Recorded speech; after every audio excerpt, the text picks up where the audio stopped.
Bonsoir à toutes et à tous, heureux de vous retrouver pour la tranche info en direct sur votre antenne Canal 10 Télévision avec au programme de cette soirée Info 10, le journal local et régional qui sera suivi du Focus et après la coupure pub, nous parlerons notamment de l'esclavage, nous en parlerons avec un professeur de guadeloupéen, il s'appelle Medoukam sur les réseaux et Stide Olivier de son vrai prénom.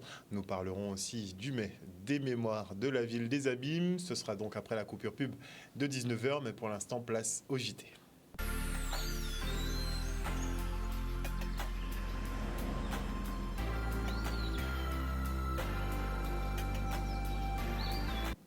Nous sommes le jeudi 11 mai 2023 et suite au licenciement de Gilbert Pinsmail, les journalistes de Guadeloupe, la première, ont déposé un préavis de grève qui prendra effet ce soir à minuit.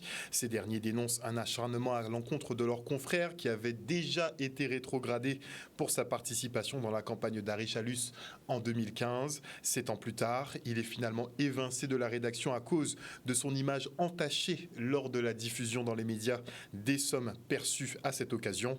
Mobiliser ses collègues tente donc d'infléchir la décision de la direction de France Télévisions qui semble effectivement sans appel. Le reportage. Les salariés de France Télévisions sont mobilisés, particulièrement les journalistes sont mobilisés aujourd'hui parce qu'ils ont été surpris, choqués par la sanction qui a été infligée à Gilbert Pinsmail, journaliste à Guadeloupe la première. Il a été licencié. On trouve cette sanction disproportionnée par rapport à ce qui lui est reproché. Des faits qui remontent à 2015 et qui ont presque plus de 7 ans en tout cas. Et la sanction est vraiment disproportionnée alors qu'à l'époque, en 2015, nous considérons qu'il avait déjà été sanctionné. Il avait été rétrogradé de sa qualité de journaliste politique. Donc il a été sanctionné, on le sanctionne une deuxième fois parce que la direction parisienne de France Télévisions estime qu'il y a eu une atteinte principalement à son image. On trouve cette sanction totalement aberrante. Nous avons reçu ça comme un choc et on a tenu à le dire aujourd'hui avec cette grève à France Télévisions. Le message, c'est de dire qu'il ne suffit pas de quelques messages WhatsApp, quelques articles qui accusent quelques éléments sur les réseaux sociaux pour désintégrer toute une carrière. C'est absolument pas normal qu'il y ait cette sanction à ce degré. D'autant que nous, on prend ça comme une attaque politique qui touche France Télévisions parce qu'on a l'impression que c'est une collusion politique qui s'abat à la fois sur Gilbert Pinsmail et sur France Télévisions. Nous nous sommes mobilisés, nous avons eu un premier entretien avec la direction locale de Guadeloupe la première. Nous nous sommes mobilisés aujourd'hui. Il y a une forte mobilisation au niveau des journalistes. Les journaux sont impactés, les journaux télé et radio sont impactés. C'est pour montrer notre mécontentement à France Télévisions à Paris. Le reportage signé Maxime Morel. Et une délégation régionale était en visite sur le chantier du futur siège de EDF à la Jaébé-Mao. Une réussite pour Harry Chalus qui depuis tantôt rêve d'une petite Silicon Valley pour la Guadeloupe. Le site de 25 hectares accueille le fournisseur électrique, mais pas que. À terme, c'est toute une technopole regroupant des acteurs majeurs du développement numérique qui y seront positionnés. Regardez. C'est un projet quand même que nous avions lancé quand j'étais maire de Bémao. Depuis tantôt, on a commencé par la pépinière quand même Audacia de l'autre côté de service technique. Nous avions, je le dis, acheté ces 27 hectares de terre et je peux dire que j'ai eu beaucoup de pression pour ne pas les acheter. Et je me rappelle avoir dit que je ne veux pas hypothéquer l'avenir des jeunes bémarossiens guadeloupéens. Nous avons eu cette idée et je tiens à saluer un peu mon directeur de cabinet, Tézi Bernadotte, qui s'est impliqué matin, midi et soir pour ce projet avec d'autres personnes. Et aujourd'hui, après avoir bien consulté, après avoir travailler, visiter des technopoles à l'extérieur. Nous avons voulu, sur ces 25 hectares, avoir notre petit Silicon Valley, je le dis comme une petite défense, avoir vraiment une technopole qui sera gérée par un organisme, un groupement, qui restera, je le dis effectivement, sur l'égide de la ville de Bémao, accompagné par la région Guadeloupe, le département. Mais ce qui est important, c'est qu'ici, ce sera vraiment un centre d'affaires où les nouvelles technologies seront implantées. Et aujourd'hui, c'est une visite que nous faisons du siège de EDF qui va regrouper plus de 350 personnes. Sur le site, nous aurons un peu plus de 350 salariés qui travailleront sur tous les corps de métier de notre entreprise. Et ce sont des salariés qui travailleront dans de très bonnes conditions au sein, bien évidemment, de cette technopole Audacia, qui a été développée, initiée par de nombreux partenaires, au premier rang desquels le président Harry Chalus, la région Guadeloupe, bien évidemment le département avec Guy Losbar, la mairie de Bemao avec Madame Polifonte, et puis l'ensemble des parties prenantes, y compris les partenaires financiers qui ont permis de boucler le finage financier de ce projet. C'est le premier projet post-Covid de cette envergure en termes de partenariat public-privé, puisque c'est un projet à 30 millions d'euros. C'est un bâtiment aussi qui est innovant, parce que c'est la première fois qu'on descend à 2 niveaux de sous-sol pour faire des parkings, de façon à limiter l'emprise foncière. Donc c'est d'une première en Guadeloupe. Et surtout, c'est un bâtiment qui sera certifié BREEAM, donc ce qui est en fait un label de haute qualité environnementale, et donc qui est l'excellence en termes de bâtiments et de chantiers qui limitent l'impact sur l'environnement. Nous avons une action de formation qui est permanente chez GTM, on accueille des jeunes toute l'année. C'est dans le cadre de l'insertion sociale. Que ce soit obligé dans le cadre des marchés publics ou pas, nous formons naturellement des jeunes. Ici, nous avons formé 12 jeunes avec un taux de réussite à l'issue de la formation de 91%. C'est-à-dire qu'on a 11 jeunes sur 12 qui finissent leur formation au bout de 4 mois avec la possibilité d'intégrer l'entreprise. Donc ils sont tous travailleurs maintenant, qui ont terminé leur stage chez GTM et ils font du coffrage, du ferraillage et tout un tas d'ouvrages. Donc sur ce chantier d'EDF qui est emblématique, on a besoin de leur contribution. De son côté, le président de la communauté d'agglomération Nord-Basse-Terre rendait visite à un giteur de Vernoux à Petit-Bourg. La collectivité entend se tenir aux côtés des professionnels du tourisme afin de leur assurer notamment une bonne visibilité. Le reste en images. C'est une très grande satisfaction, très grande joie de pouvoir y être et de voir cette réalisation. Je m'en veux même un peu parce que j'habite à Vernoux. Je ne connaissais pas encore le lieu. Je crois que madame m'en avait déjà parlé, mais je suis très satisfait. Puis, je suis le président du territoire du Nord-Basse-Terre où on veut du développement touristique. Cet après-midi, on va installer l'OTI, l'Office touriste du Nord-Basse-Terre, et on va mettre en place tout un ensemble d'actions. C'est un plaisir justement d'avoir reçu Monsieur le Président parce que je pense que quand on a une petite pépite comme ça, il est bon de le partager avec, je dirais, les acteurs de politique de la région, de façon à ce que eux ils nous fassent plus ou moins, je dirais, la publicité, nous fassent connaître. Nous allons faire la promotion donc, du territoire, voir comment accompagner les projets, même quand nous organisons des manifestations, pouvoir les intégrer. Il y a un instant, j'expliquais que nous avons donc des réunions de bureau. Et ce que je demande au directeur, c'est que dorénavant, de programmer que les réunions de bureau se fassent dans ces différents sites, ce qui permet d'apporter de l'activité et que l'ensemble des élus soient imprégnés de cette réalité. Pour nous, à travers eux, ça permettra de faire connaître le lieu, de façon à ce que les gens en profitent.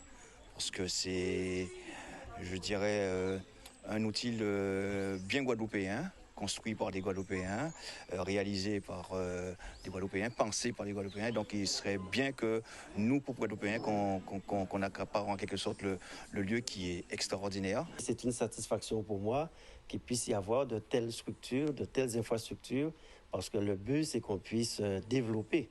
En plus, vous comprenez parfaitement qu'il y a une fierté un peu double, le fait que ça soit à Petit-Bourg. On dit rien. Un reportage signé Maxime Morel. Parlons maintenant de l'INRAE qui lance un projet de préservation des animaux d'élevage de race créole. L'objectif étant de prioriser nos productions locales pour leur pérennisation. Regardez.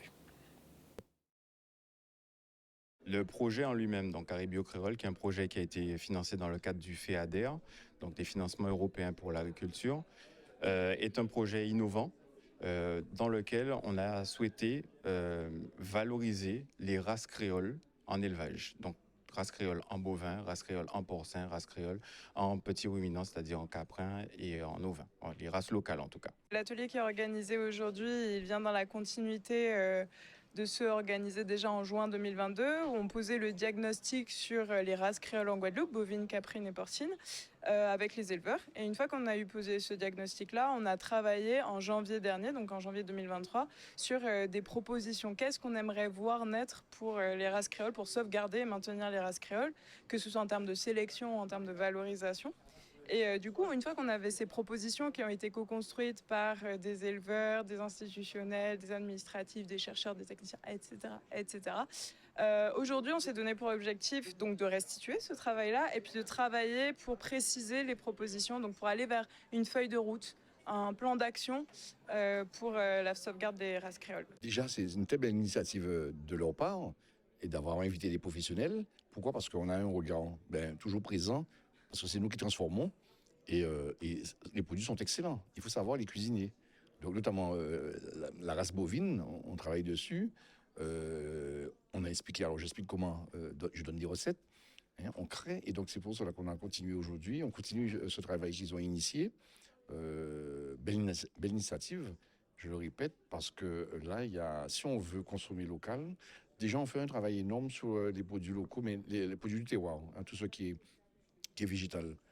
Mais là, au niveau viande et tout ça, il y a un travail à faire, notamment pour le lapin. Le lapin, le porc, bon, ça fonctionne. La volaille et le bœuf, surtout le bœuf. Je pense qu'il faut que les gens se renseignent sur les aptitudes des races qui veulent... Mais ça dépend de l'objectif, en fait, de l'éleveur, avant tout. C'est-à-dire que moi, mon objectif, c'est de faire du pur créole, puisque c'est une race qui me plaît vraiment. Mais il y a des gens qui ont d'autres objectifs, peut-être pour la boucherie, et qu'il leur faut des animaux un peu mieux conformés, donc ils peuvent faire les croisements aussi. Mais ça dépend, en fait, de chaque personne et chaque éleveur et de leurs objectifs, en fait. Je ne peux pas dire à une personne c'est bien ou c'est pas bien d'élever du créole. Et après 18 mois de travail, la commune de Sainte-Anne est retenue dans le cadre du programme Petite Ville de demain. Ce projet d'urbanisme vise à dynamiser le centre-bourg en éliminant les dents creuses et en offrant un bon check-up aux infrastructures. Une convention a d'ailleurs été signée aujourd'hui avec la préfecture et la communauté d'agglomération de la Riviera du Levant. Regardez. Comme la ville de Sainte-Anne a été retenue dans le cadre du projet des Petites Villes de demain appelé PVD, donc c'est une concrétisation depuis 18 mois que nous avons désigné un chef de projet qui est M. Jean-François Bellon, qui a travaillé pendant 18 mois avec plusieurs strates. Et finalement, aujourd'hui, nous avons signé cette convention avec M. le préfet. Et bien entendu, comme nous sommes impliqués au niveau de la CAL, nous avons aussi la signature du président de la CAL. C'est une avancée énorme parce que nous avons mis en place, avec ces financements croisés, l'État, la CAL et nous-mêmes, des projets que nous avons sur le territoire du bourg. C'est-à-dire la réfection de la mairie, la bibliothèque, le centre culturel, la plage Selcher, la plage du bourg. C'est un ensemble de projets que nous avons qui seront financés bien évidemment par le PVD. Donc c'est une concrétisation. Maintenant, nous allons veiller à la bonne conduite de ce projet-là et qui va aboutir à quelque chose, je dirais, courant l'année prochaine. Et donc l'objectif du programme Petite Ville de demain, c'est de redonner du dynamisme et de refaire un projet autour du centre-bourg et du centre-ville de Sainte-Anne. Voilà, donc c'est avant tout un projet d'urbanisme pour traiter le retour des commerces en centre-ville, les dents creuses, des problématiques de foncier, la désertification, etc. Voilà, donc l'État, la CARL et la ville se mettent ensemble pour mettre en place un projet. Donc ça consiste déjà par recruter un chef de projet, un chargé de mission. Donc ce qui a été fait, donc qui a travaillé avec les élus, avec les habitants sur ces projets. Et puis on arrive à un certain nombre de propositions. Et c'est ça qu'on va faire ensemble. C'est un grand honneur que sur le territoire de la Riviera du Levant, que la ville de Sainte-Anne a été choisie dans l'outil Petite Ville de demain. Et donc aujourd'hui, on signe la convention avec la mairie de Sainte-Anne et avec le préfet pour pouvoir commencer les travaux et surtout d'être dans une vraie dynamique et concrétiser le travail de 18 mois d'études afin de revaloriser et redynamiser le bourg de Sainte-Anne. Et maintenant, je reçois le colonel Philippe Outier, chef de corps du régiment du service militaire adapté de Guadeloupe. Bonsoir colonel. Bonsoir M. Luce, bonsoir à tous. Donc le RSMA qui revient effectivement avec sa journée porte ouverte, ces journées portes ouvertes, ça se passera les 13 et 14 mai prochains, toute la journée au niveau du régiment du service militaire adapté à la Jaille. Une opération qui fonctionne bien. Oui, voilà, on avait réouvert après la crise sanitaire il y a 1 an, ça avait très bien fonctionné. En fait, l'idée de manœuvre, c'est le régiment de Guadeloupe, je dirais votre régiment, à ceux qui nous écoutent. Voilà, votre régiment est ouvert à tous pendant 2 jours, dans une ambiance de kermesse familiale, festive, avec du sport, des démonstrations, de la restauration, des stand-up. Il y en a pour tous les âges, voilà. Venez en famille, les plus jeunes, les plus anciens aussi, je pense à ceux qui ont fait leur service militaire à l'époque sur le camp. Ils ont peut-être envie de revenir voir le camp qui a changé. Je pense aux jeunes qui se posent peut-être aussi la question de venir au RSMA. Donc là, il y aura des démonstrations pour toutes les filières. Ceux qui aiment les arbres, ils pourront venir admirer l'arbre qui a reçu le prix coup de cœur du concours annuel de l'arbre de l'année. Donc il a finalement gagné. Il y avait 3 prix, on en a eu un. Ben forcément, la Guadeloupe gagne, c'est évident. Terre de champion, dans tous les domaines. Exactement. Mais il faut dire qu'il était très beau. Hein. Voilà. En bord, effectivement, avec son petit Exactement. point d'eau. Dans notre ferme, voilà. Il est pas mal du tout. Exactement. Alors, défilé de grenades, donc le bootcamp, j'en ai parlé. Voilà, énormément de choses. Ce qui est aussi un défilé du groupe original, groupe de Carnaval, qui avait déjà défilé il y a 1 an. C'est super, ça met une super ambiance. Il y a de la restauration sur place, des boissons, voilà, des jeux pour les enfants, tout ce qu'il faut. Donc, c'est ouvert. On voit que le fort de Ranger Camp revient aussi. Oui, donc le fort de Ranger Camp, ça sera samedi matin. Voilà, donc à partir de 8h30 jusqu'à 13h. Les gens aussi qui sont intéressés dans le cadre du partenariat avec Ford pourront tester les véhicules Ford. Voilà, c'est l'idée. Chacun y trouve son compte. Alors, il y a des choses qui vont être particulièrement prisées et intéressantes, je pense. Je vois déjà que le dimanche, particulièrement, on a déjà des démonstrations de la SNSM. Oui. Donc ça, c'est les sauveteurs en mer, donc ça pourrait être très sympathique. Et je vois aussi donc qu'à 14h le dimanche, il y a une démonstration du GIGN en hélicoptère. Exactement. Alors, par rapport au programme, il était prévu samedi et dimanche. Finalement, il y a une mission gendarmerie samedi, donc ça sera que dimanche. Donc dimanche, une belle démonstration du GIGN. Et aussi, pour les jeunes de plus de 16 ans, nous allons accueillir le premier one-man show de Monsieur Stan. Oui. Voilà. Donc avec un ancien de chez nous, d'ailleurs. Excellent. Ben, donc je pense qu'on va bien rire. Voilà, c'est le but. Et le tirage de la tombola. Oui. Bon, ça, on l'attend aussi. Hein. Donc 16h. Et attention, on est limité, donc on arrêtera la vente des tickets bien avant. Voilà. Donc vente des tickets s'arrêtera dimanche en début d'après-midi. Le plus gros lot, ce sera quoi ? Donc le plus gros lot, excellente question. Donc c'est un vol Air France pour Paris. Voilà. Après, il y a plein d'autres lots, des vélos, des trottinettes. J'en profite aussi pour remercier les partenaires. Voilà. Donc j'ai juste cité les principaux partenaires parce qu'on en a beaucoup. Donc il y a Orange. Il y a Ford, on en a déjà parlé, Air France, EDF, Capdeco, SODM, Wurtz, Autodistribution, Alain Flelou. Nos voisins de Fitness Park aussi. Et vos voisins de Fitness Park, voilà, notamment avec Ford, le bootcamp. L'UNAS qui fera le soutien si jamais il y a des gens qui ont des petits soucis de santé à ce moment-là.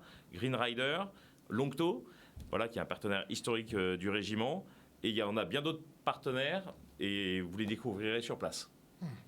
Alors, ces journées portes ouvertes, les 13, 14, sur le site justement du RSMA, ça va se passer au niveau de la JAI. On rappelle tout de même que vous êtes l'un des premiers centres de formation de l'archipel. Donc il y aura aussi découverte, hormis l'aspect festif, il y aura une découverte aussi de tous les métiers que vous proposez. Est-ce qu'on peut avoir une idée du panel justement ? Alors là, ça va aller à la fois justement de la ferme pédagogique, la section travaux publics avec des démonstrations, tout ce qui est aussi chariot élévateur, tous les métiers du travaux public, une démonstration de sauvetage des blaiements pour les métiers de la sécurité, toujours très impressionnant les démonstrations de grimpe, voilà, pour nos élagueurs, énormément de choses. Ah oui, j'avais oublié aussi de citer, il y aura une activité fil rouge street art, donc pour ceux qui veulent venir s'essayer au street art, c'est une bonne occasion. Voilà, donc énormément de choses. On voit qu'il y a Tsi-Commando aussi, il y a 2 parcours de Tsi-Commando. Voilà. C'est quoi ça ? Donc ça, en gros, c'est pour les enfants. On fait un petit parcours, on les habille en militaire. Un petit parcours, ça a toujours un très très grand succès. Et aussi, on a nos auto-écoles. Donc pour les enfants, avec un moniteur auto-école du SMA, ils peuvent venir faire un petit tour en voiture. C'est tout sécurisé. Voilà, le moniteur est avec eux. Exactement. Très bien. Et ça, c'est énorme. Mes 2 enfants de 11 ans... Ils ont adoré. M'étonner, ils rêvent déjà de conduire depuis tout jeune. Alors si on leur permet de le faire en toute sécurité, Exactement. Pourquoi pas. Et donc aussi, je rappelle que le SMA, c'est ouvert donc, pour les jeunes de 18 à 25 ans. Donc tous les jeunes qui ont un peu moins de 18 ans et jusqu'à 25 ans, n'hésitez pas à venir pour vous renseigner, discuter. En fait, pour moi, c'est important aussi de venir échanger et de découvrir le camp. C'est une petite ville, le camp. Voilà, donc venez découvrir le camp. Merci beaucoup en tout cas pour cette invitation et d'être venu sur ce plateau ce soir. Je le rappelle, vous êtes le colonel Philippe Houtier, chef de corps du régiment du service militaire adapté qui ouvre ses portes donc au grand public. Ce sera les 13 et 14 mai prochains de 8h30 à 18h avec beaucoup d'activités, surtout le dimanche avec la clôture, n'est-ce pas, avec le spectacle de Monsieur Stan notamment qu'on salue et qu'on félicite aussi pour son travail. Merci colonel. Merci beaucoup. Et on part maintenant pour le premier concours de langue et culture de l'Antiquité. Les classes latins de 4 collèges et lycées du Sud-Bastère se sont affrontées aujourd'hui autour de la pratique de la langue latine. L'objectif, mélanger les niveaux et montrer aux élèves que ce qu'ils apprennent peut servir. Regardez. C'est la première édition du cursus honorum de latin du Sud-Bastère. Alors, c'est un concours de langue et culture de l'Antiquité qui rassemble des collégiens, donc de 4 collèges du Sud-Bastère, et des lycéens et des étudiants de CPGE. CPGE littéraire de Gerville-Riache. Alors, ce concours est très important car ça nous permet de créer du lien entre les différents niveaux. C'est vrai que la discipline manque de visibilité et avec cette opération, nous espérons que de plus en plus d'élèves se dirigeront vers cette discipline qui est finalement très intéressante. Dans ce collège, il y a un tout petit effectif et je trouvais important que les élèves puissent valoriser ce qu'on fait en classe d'une façon ludique. Alors ça me fait plaisir, c'est valorisant, mais c'est surtout encourageant pour eux de se dire que ce qu'ils ont fait en classe n'est pas inutile. C'est vraiment une satisfaction de voir qu'ils peuvent repartir avec quelque chose de leur cours de latin. Ça me fait très plaisir parce que ça montre que la passion que nous avions au moment où nous étions en charge de ces élèves-là, eh bien, nous avons su la transmettre. Et que maintenant, eh bien, ces jeunes femmes vont maintenant la transmettre encore à d'autres jeunes. Et ça fait très plaisir parce que les langues anciennes, c'est vraiment un pilier au niveau de l'esprit critique, au niveau de la réflexion, au niveau de l'analyse. Et comme ça a été dit plusieurs fois ce matin, nos élèves, quand ils font des langues anciennes, non seulement s'approprient une certaine langue qu'ils ne vont peut-être pas parler, mais une certaine philosophie, l'histoire. Et ça me paraît vraiment très important dans la formation de l'esprit d'un bon élève. C'était vraiment intéressant de, effectivement, mixer un petit peu les niveaux. Les questions étaient aussi un peu diverses, de niveaux différents. Donc, chacun a pu apporter sa pierre et ça permet de développer des liens de camaraderie. Pour les collégiens, ils pourront éventuellement avoir des référents au lycée. Et si, dans le cadre d'une filière, alors on veut effectivement créer une filière d'excellente, ce qui permettrait de commencer avec les élèves de seconde et de poursuivre un cursus autour des langues anciennes jusqu'à la CPGE littéraire. Nous, enseignants, nous devons être visibles. Et cette manifestation d'aujourd'hui, justement, va donner de la visibilité parce que, justement, la presse est là, les médias sont là, les élèves sont là, une partie du lycée est là. Et donc, c'est un moyen de dire, bon, non, ne coupez pas sur tout ce qui forme la réflexion. Maintenant, on est dans l'utilitaire. Alors les maths, la physique, etc. Mais toutes ces matières-là sont des matières très riches au niveau de la formation de l'esprit humain. Un reportage d'Olivier Félix. Et voilà, chers téléspectateurs, nous sommes arrivés au terme de ce journal. Merci pour votre fidélité à ce programme. N'oubliez pas que sur Canal 10 Télévision, vous faites l'information que nous diffusons. Le journal local revient demain à 18h30. Une bonne soirée à vous. Bisous tout le monde.